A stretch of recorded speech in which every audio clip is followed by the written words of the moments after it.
Muy buen día para todos, yo soy el profe José y vamos a iniciar con la clase del día de hoy.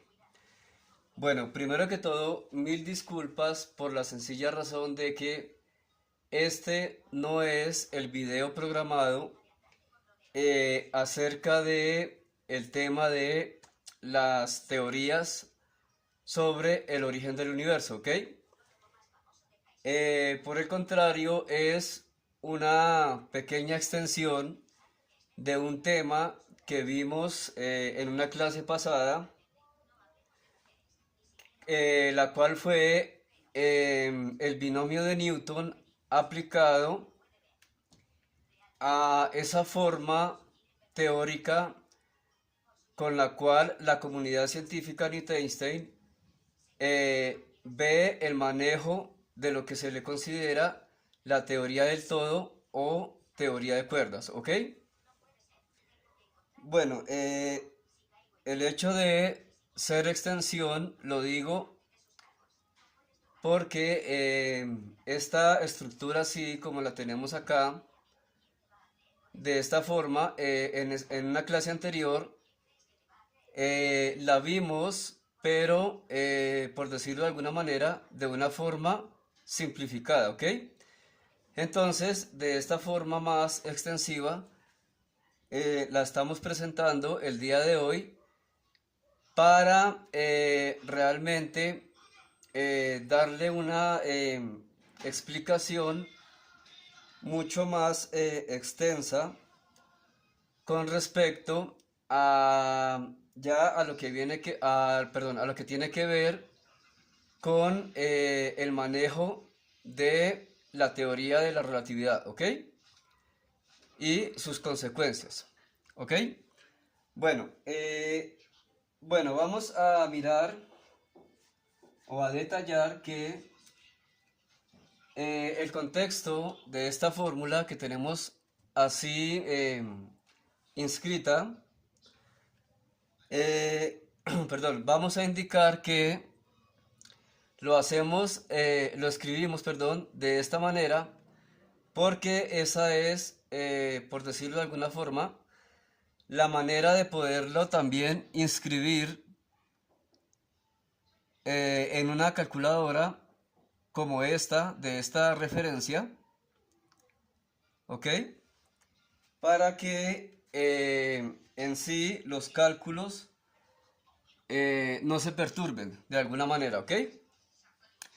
Bueno, vamos a presentar, por decirlo de alguna manera, ciertos materiales con los que vamos a poder explicar, o mejor dicho, interpretar lo que ha sido la evolución de la teoría de la relatividad, ¿sí? Y cómo se va a poder describir mejor con las consecuencias que se tienen aquí de la manera como se maneja implícitamente en esta comunidad, ¿ok? Bueno, vamos a presentar este boceto que es el que utilizamos para, o el que vamos a utilizar, mejor dicho, para la referencia de las explicaciones, ¿ok?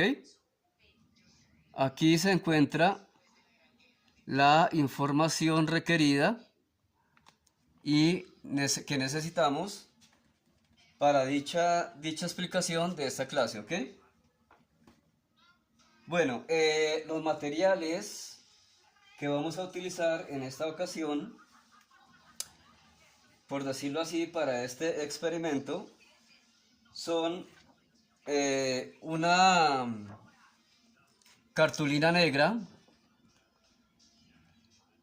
designada más o menos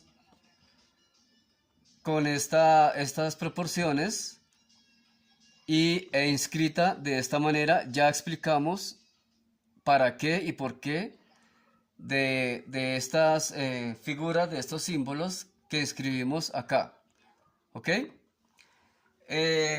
el hecho es que esta cartulina nos va a representar lo que se denomina como el espacio-tiempo, el tejido tetradimensional espacio-tiempo, conocido en la relatividad, y que es lo mismo, consecuentemente, con lo que se le conoce como la materia oscura, que relevantemente sabemos que es la responsable de los efectos gravitatorios y de la expansión del universo, ¿ok? A continuación tenemos este baloncito que nos va a representar el Sol, ¿sí? O sí, cualquier estrella, un Sol normal, por decirlo de alguna manera. Este pimponcito blanco que nos va a representar una enana blanca, una estrella enana blanca.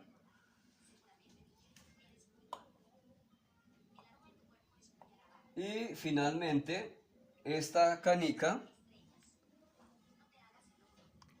que nos va a representar lo que se le conoce como una estrella de neutrones, ¿ok?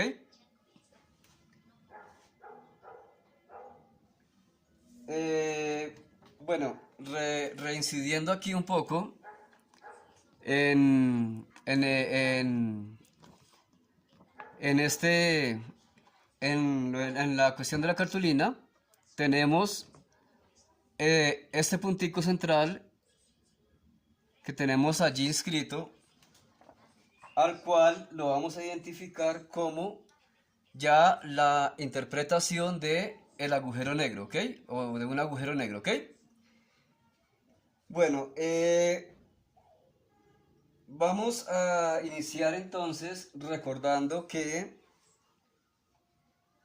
en los cimientos de la teoría de la relatividad,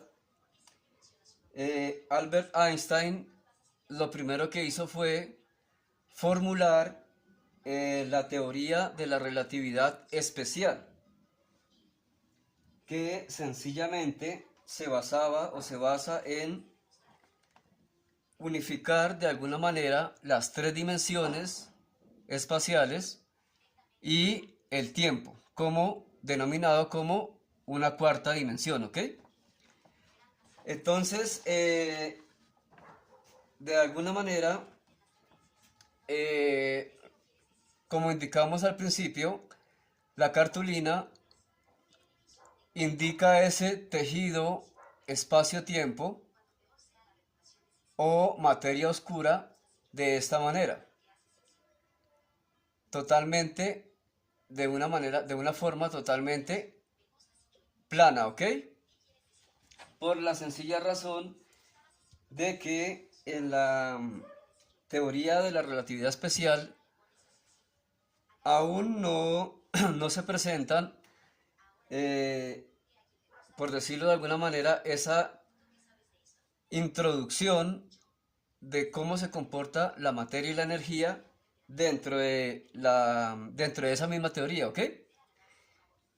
Sencillamente se puede inscribir que en ese tejido espacio-tiempo plano y demás, solamente sería relevante tener en cuenta lo que se le conoce como en física la cinemática, es decir, solamente, por decirlo de alguna manera, el movimiento de los objetos sin tener en cuenta las condiciones de su masa, ¿ok?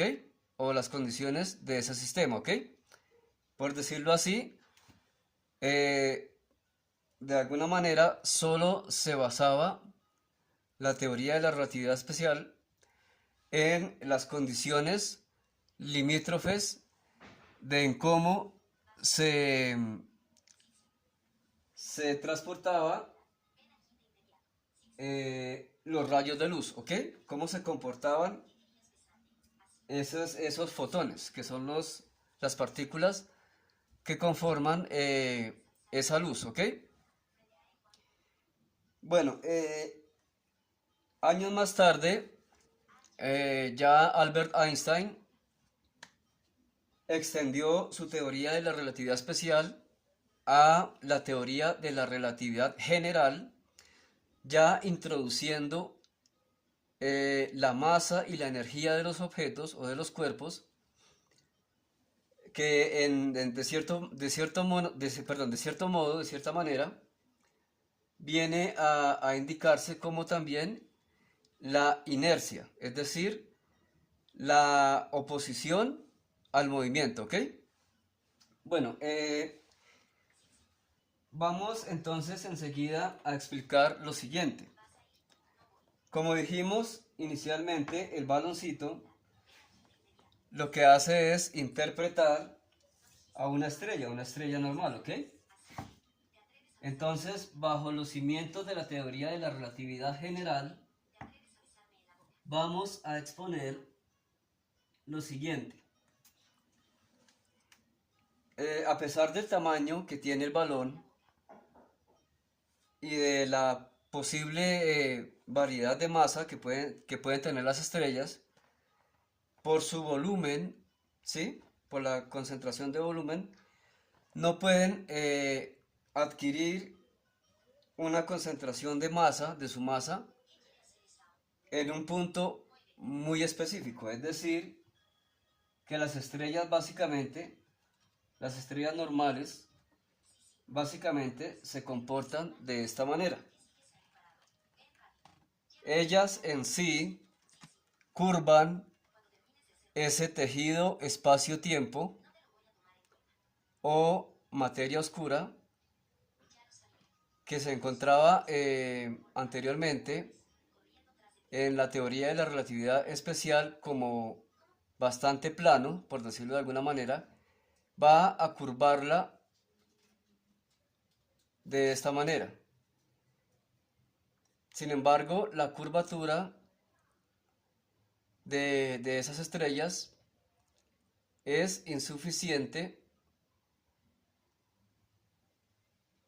debido a que cuando esas estrellas mueren, ¿sí? Cuando llega el fin de estos cuerpos celestes, dependiendo de la gran cantidad de masa que contengan, ellas pueden convertirse perfectamente bien en lo que decíamos antes, en enanas blancas, estrellas de neutrones, o en un caso más específico, o bueno, específico no, sino altamente energético, por decirlo de alguna manera, en agujeros negros, ¿ok? Entonces, siguiendo esta lógica, cuando una estrella muere, cuando un sol muere y se convierte en una enana blanca, dicha enana blanca es mucho más pequeña que la estrella original, pero la masa se concentra, o sea, es mucho más masiva porque tiene concentrada la masa en un menor volumen, entonces el espacio y el tiempo se curva un poco más o mucho más que lo curva em, la estrella original, ¿ok?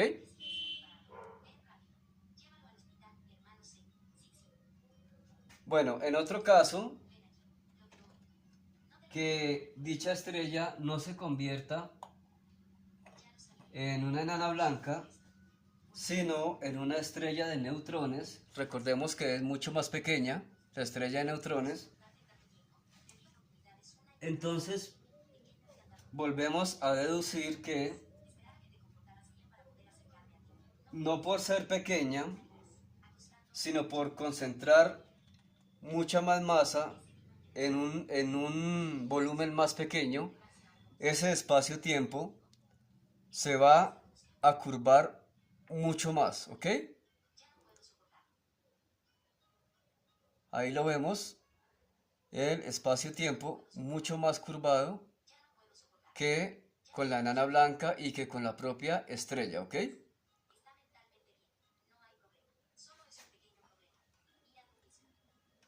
Ya finalmente, cuando es extremadamente masiva, la estrella original, que tiene más de 3 masas solares, ya el espacio-tiempo básicamente se rompe, se curva totalmente, formando el agujero negro, ¿ok? Completamente curvado ese espacio-tiempo, o básicamente roto, ¿ok? Bueno, como decíamos al principio, ya esta fórmula la habíamos visto, esta fórmula del binomio de Newton aplicada, ya la habíamos visto, pero de una manera, por decirlo de alguna manera, compacta. Vamos ya a referirnos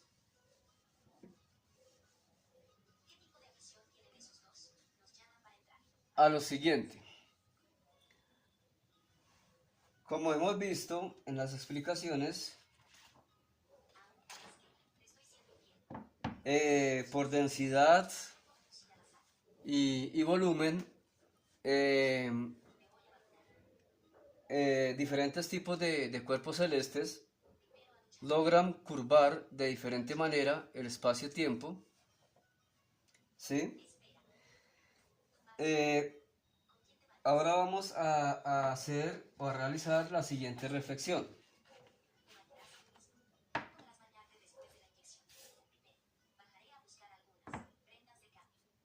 Volvemos a la estrella inicial, ¿sí? Recordemos que el espacio-tiempo no se curva demasiado.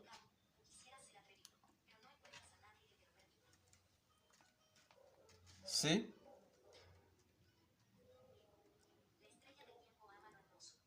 Bueno, esto lo vamos a recordar es porque vamos también a recordar lo que pasó cuando, o por qué, mejor dicho, se logró comprobar la teoría de la relatividad, ¿ok? Recordemos que eso fue por ahí en uno de los tantos eclipses que ha habido en la Tierra, en donde se pudo comprobar, mirando aquí este gráfico, que la luz de una estrella que esté por detrás del Sol, la gravedad de dicho Sol sencillamente curva ese haz de luz para que llegue como receptora a nuestros telescopios, ¿ok? Entonces allí es donde se comprueba también que tanto los cuerpos masivos como los fotones, que son partículas subatómicas que carecen de masa, aunque carezcan de masa, tienen muchísima energía. Y por este hecho, por tener muchísima energía, también son afectados por la curvatura o gravedad según la teoría de la relatividad, ¿ok? O sea, es decir, la curvatura del espacio-tiempo es la manera como se describe la gravedad con respecto a esta teoría de la relatividad, ¿ok? Diferente a como la describía la teoría de Newton, de Isaac Newton, que sencillamente los cuerpos se atraían mutuamente solamente por efectos de su masa y de la distancia por la cual estuvieran separados, ¿ok? Entonces, este hecho ya es desmontado por Albert Einstein y la teoría de la relatividad, explicando de una manera más plausible, por decirlo de alguna forma, el por qué los efectos, o cómo ocurren, mejor dicho, los efectos en realidad de la gravedad, ¿ok? Bueno, continuando con la forma extensiva que decíamos al principio de esta fórmula, acá, bueno, vamos a mirarlo de esta manera. Recordemos que en la fórmula que se presentó ese día, teníamos esta estructura más reducida como pi por pi sextos sobre, y todo esto que vemos acá, esta parte, no era esta estructura como la vemos acá, sino sencillamente era el número 945, ¿ok? Bueno, aquí si no cambiaba nada, sencillamente el número e, el número de Euler, por la raíz cuadrada de 2, y eso elevado a determinada potencia, ¿ok? Bueno, en sí lo que queremos detallar acá es que en esta forma lo que se hace es desmenuzar o desglosar un poquito ese número que teníamos allí, 945, en suma de potencias de 2, ¿ok? Ese número de sumas resultó ser 6, 1, 2, 3, 4, 5 y 6 potencias de 2.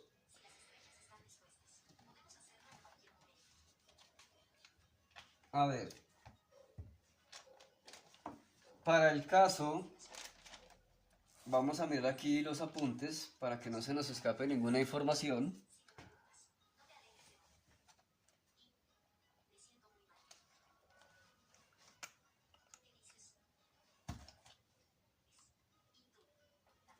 Para el caso más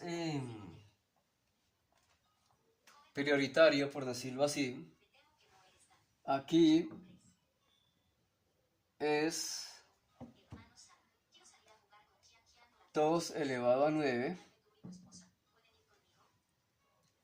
Aquí es 2 elevado a 8.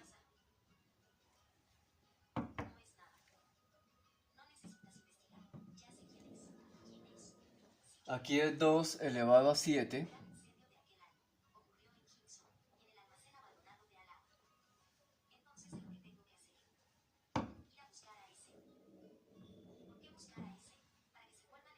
Aquí es 2 elevado a 5.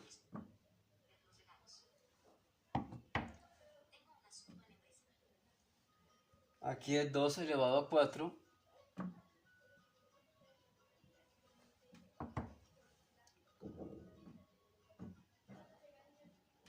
Y aquí sí es 2 elevado a 0 como está ahí inscrito, ¿ok? Entonces, de manera recurrente, por decirlo así, tenemos que, si desarrollamos esta suma de potencias de esta manera, pues lógicamente, como hemos dicho al principio, obtenemos el número 945 que originalmente se encontraba, o se encuentra mejor dicho, en la fórmula reducida que vimos en ese video, ¿ok? Perdón.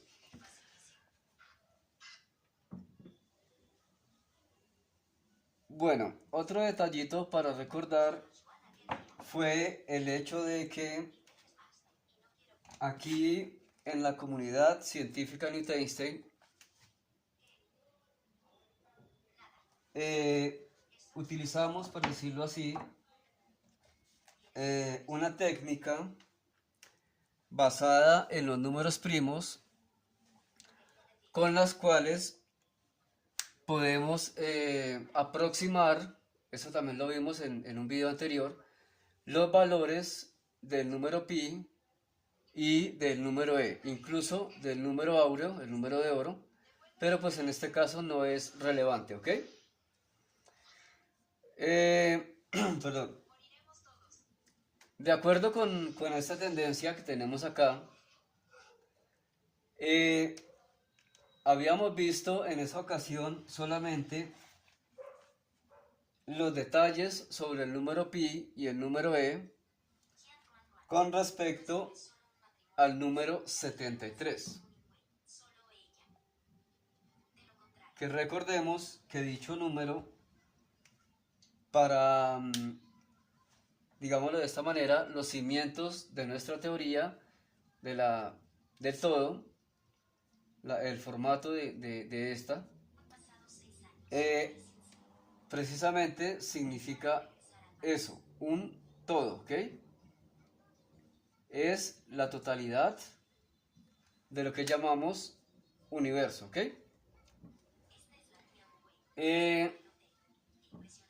Incidentemente luego, realizando otros análisis, nuevos análisis, nos dimos cuenta de que utilizando el número 496, el número 137, el número 7, bueno,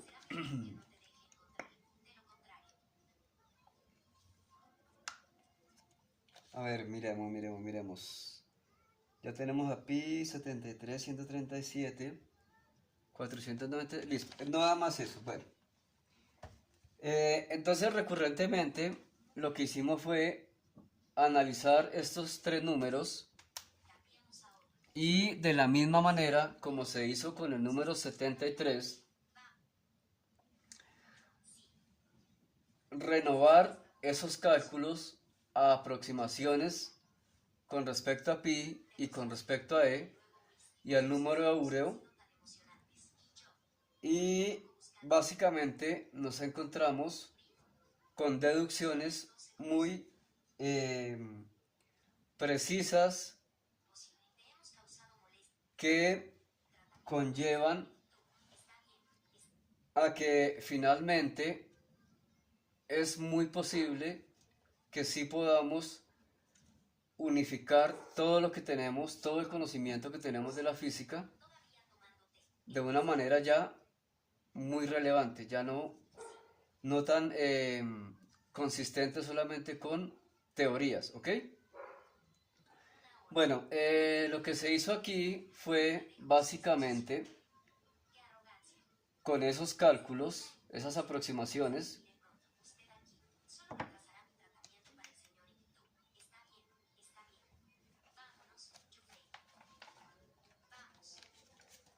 fue, bueno, encontrar lo siguiente. Para el número e,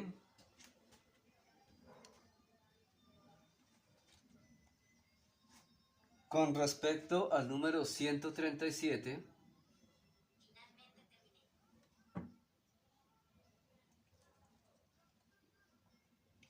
sería esta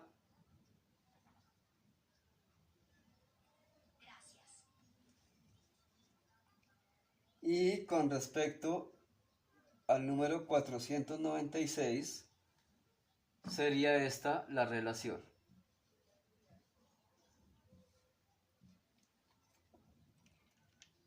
Y con respecto al 7 sería esta la relación. ¿Ok? O sea que básicamente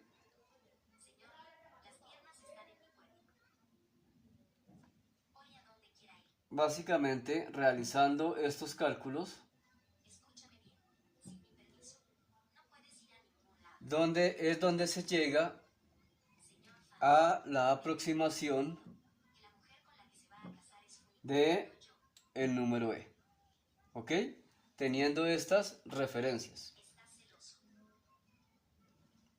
utilizando por este lado el número primo 137, el número 496, que recordemos que es y ha sido muy relevante en la teoría de cuerdas, y el número 7, que es muy relevante con respecto a las suposiciones de, vamos a adelantarlo un poquito, las características de un universo basado en un ente, en una entidad superior creadora, ¿ok? Bueno, eso con respecto a el número E. Con respecto al número pi,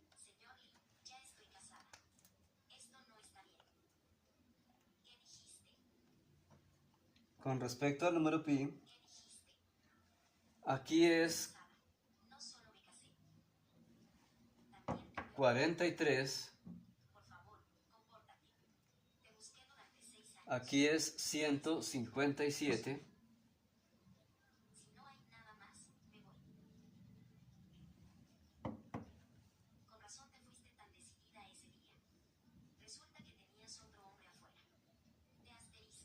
y aquí es 2.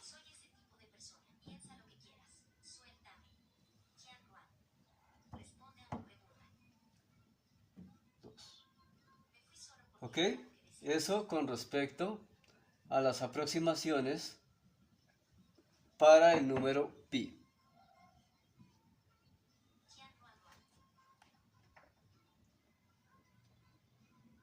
Ahora, para el número áureo o el número de oro, tenemos el 83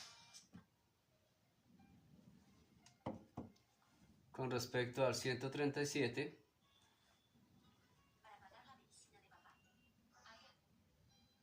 el 307 con respecto al 496 y el 5 con respecto al 7, ¿ok? Recordemos que esto se da para las aproximaciones con respecto al número de oro o el número áureo, ¿ok? Bueno, aparte, se me olvidaba, aparte de ser extremadamente intrépido, por decirlo de alguna manera, por lo que aquí somos muy fanáticos de los números primos, recordemos que el número 137 es el valor de lo que se le conoce como la constante de estructura fina. También muy relevante para todos los estudios en física, ¿ok? Bueno, ya para terminar, solamente nos queda indicar que recordemos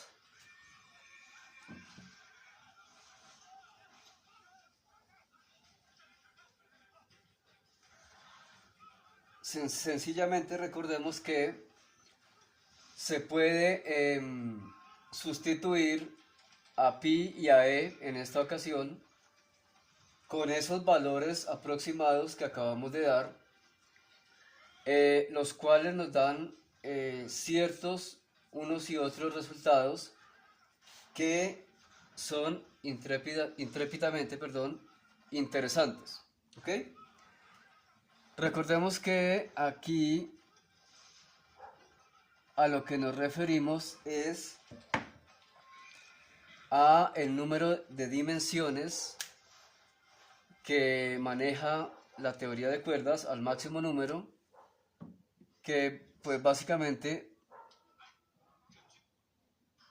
para, digámoslo así, el deleite de nuestro estudio son 10 dimensiones nada más. ¿Ok? Sin embargo, recordemos que al principio la teoría de cuerdas, no llamada así teoría de cuerdas simplemente, sino teoría de cuerdas bosónicas. Recordemos que al principio esta teoría no llegaba a manejar solamente 10 dimensiones, sino 26 dimensiones. ¿Sí? El problema de esta teoría es que predecía únicamente esas partículas precisamente, los bosones. ¿Ok? Dicha teoría no era capaz de predecir estas otras partículas fundamentales a las que hoy en día se les conoce como fermiones. ¿Ok? Bueno, ya al reducirse el número de dimensiones a 11, incluso 10, que es lo más común, ya la teoría fue, o es mejor dicho, un poco más consistente y predice tanto bosones como fermiones y llega incluso a anular partículas extremadamente hipotéticas como los taquiones o partículas superlumínicas, ¿ok? O sea, son partículas que aparentemente van más allá que lo que recorre la velocidad de la luz, ¿ok? Bueno, esto como, por decirlo de alguna manera, un recorderis. Bueno, ya por último nos queda indicarles que eh, si ustedes se atreven a realizar dichos cálculos de la manera más o menos como se les ha indicado, ¿sí? Cambiando los valores de pi y de e, van a dar con resultados eh, que básicamente no serían extraños para la física porque pueden explicar con mayor detalle, con mucho detalle, todos y cada uno de los fenómenos que ocurren en el universo, ¿ok? Bueno, esos detalles ya los estaremos concluyendo mejor, ¿sí? Pero inicialmente, por ahora, se los dejamos a criterio de ustedes, pero ya en la próxima clase de física que tendremos, que ya es ya vamos a iniciar con lo que son las teorías de acerca del origen del universo explicadas a través de los números primos. Recordemos que esa era o es la tendencia, mejor dicho, a, a realizar perdón, en esta comunidad. Ya con este enfoque que tenemos ya último, ya ahí sí ya podemos entrar en contexto con este tipo de teorías, ¿ok? Recordemos que básicamente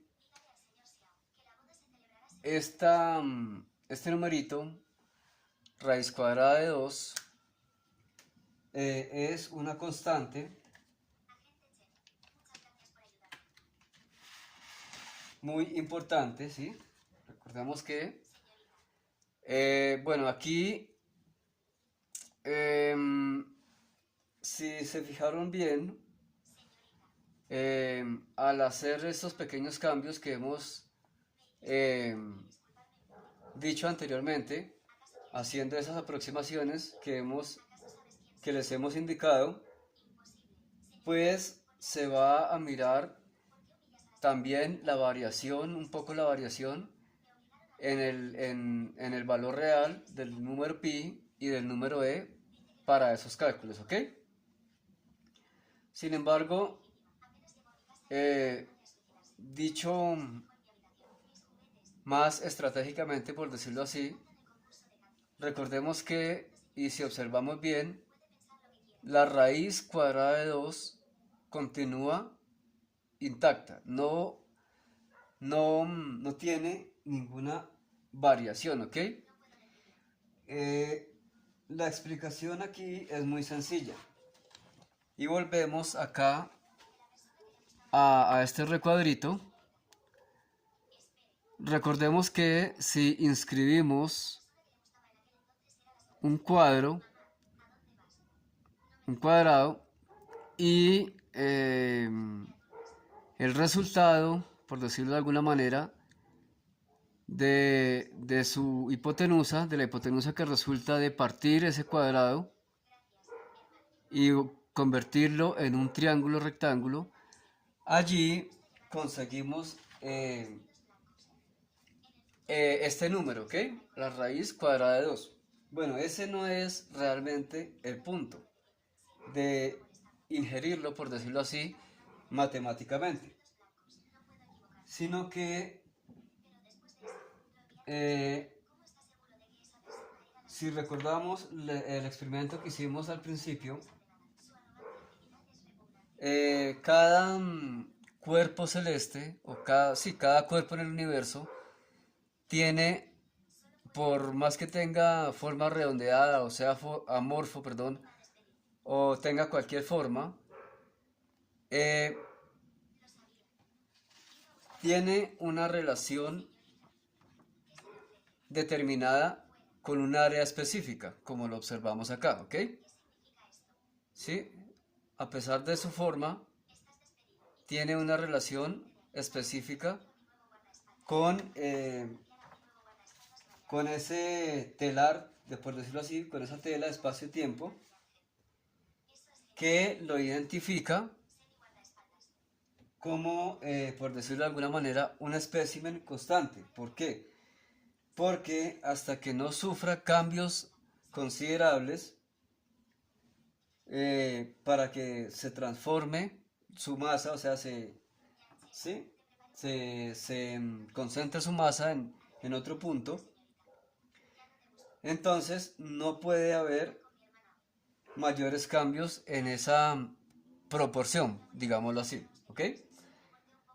Entonces esa es la razón por la cual podemos determinar lo que se vio al principio del experimento, cómo y por qué se curva el espacio y el tiempo, es decir, la misma materia oscura, dependiendo de esa masa o esa energía que tengan los sistemas, ¿ok? Bueno,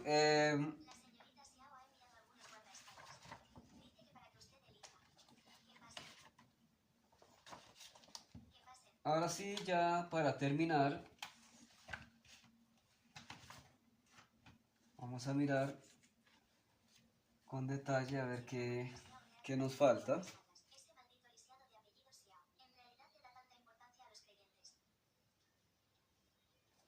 Bueno, pues parece que está todo dentro de la instrumentación que se tenía ya para culminar. Ah, no, mentira, se me olvidaba. Recordemos que eh, desmembramos, por decirlo de alguna manera. Acuérdense que al principio dijimos que ese número 945 lo habíamos dividido, por decirlo de alguna manera, de esta forma, con potencias de 2. Resulta que eh, esto es muy válido, por decirlo de alguna manera, y dispendioso para ya explicar lo siguiente.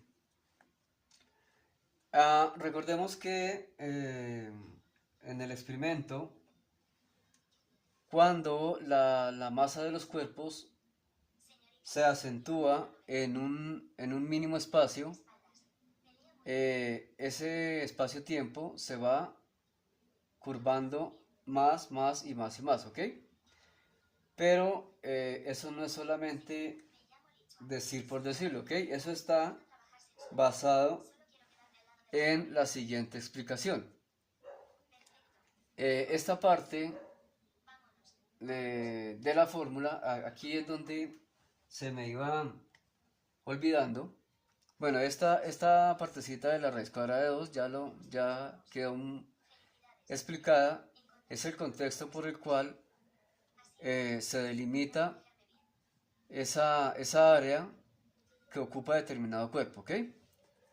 Eh, ya para el número pi, recordemos que el número pi es básicamente de las figuras circulares, ¿ok? Mirámoslo acá, específicamente acá. Bueno, dando este criterio de explicación, tenemos que se escribe ese número pi ahí porque representa esa capacidad de la materia oscura o el espacio-tiempo en sí de tirar hacia los extremos, de expandirse, ¿ok? Porque eso fue lo primero que se dedujo también dentro de los cimientos de la teoría de la relatividad, que el espacio y el tiempo, consecuentemente con la materia oscura, tienden a expandirse, ¿ok? A estirarse.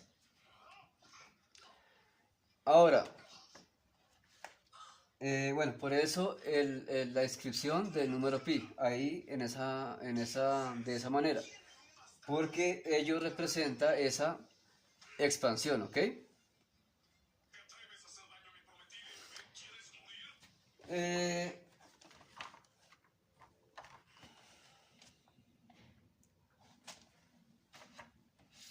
Vamos ya a indicar ahora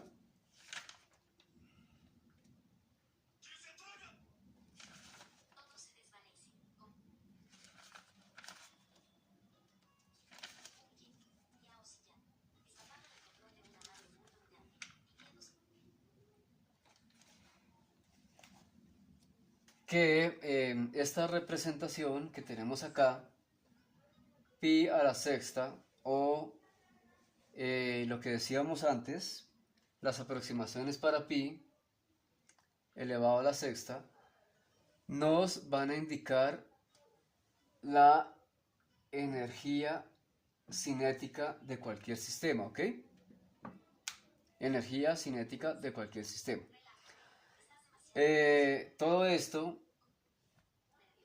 que sabemos que representa básicamente la expresión 945, nos ayuda a comprender y a deducir lo que es la masa de los sistemas.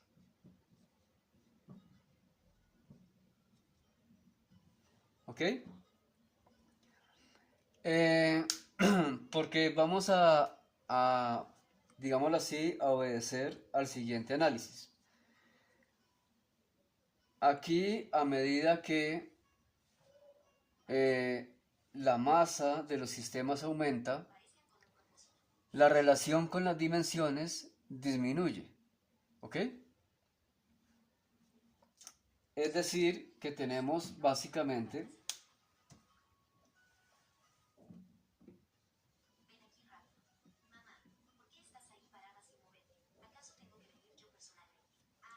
esta relación. Capacidad dimensional es igual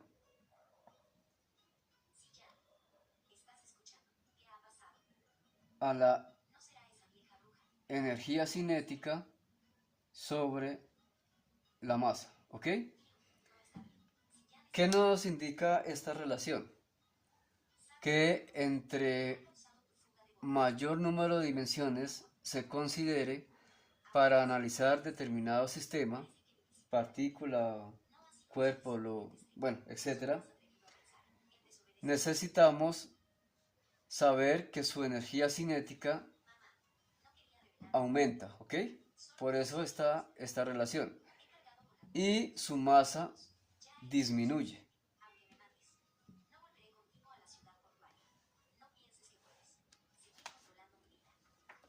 ¿ok? Bueno, como dijimos hace un momento, esto así a grosso modo lo vamos a ir desglosando un poco más con detalle ya cuando entremos a lo que verdaderamente ya nos interesa, que es las teorías acerca del origen del universo, ¿ok? Lógicamente que pues era necesario todo este procedimiento porque tenemos que basarnos lógicamente en relatividad, en física clásica, incluso en teología, bueno, en muchos campos, tanto de ciencia como incluso religiosos, porque eso es de lo que se va a tratar eh, dicho, dicho video, ¿sí? Sin embargo, no estamos seguros de poder compactarlo en, en un solo video, entonces pues habrá que esperar si hay necesidad de aglomerarlo en más videos, ¿ok? Bueno, por el momento espero que de pronto, si no ha quedado alguna cosa muy clara, se trate de analizar mejor realizando los cálculos correspondientes como se los hemos planteado para que ustedes mismos se den cuenta que en realidad todas estas relaciones son verdaderamente congruentes con lo que se ve en el entorno físico, ¿ok? Pues bueno amigos, esto ha sido todo por la clase del día de hoy. Muchas gracias.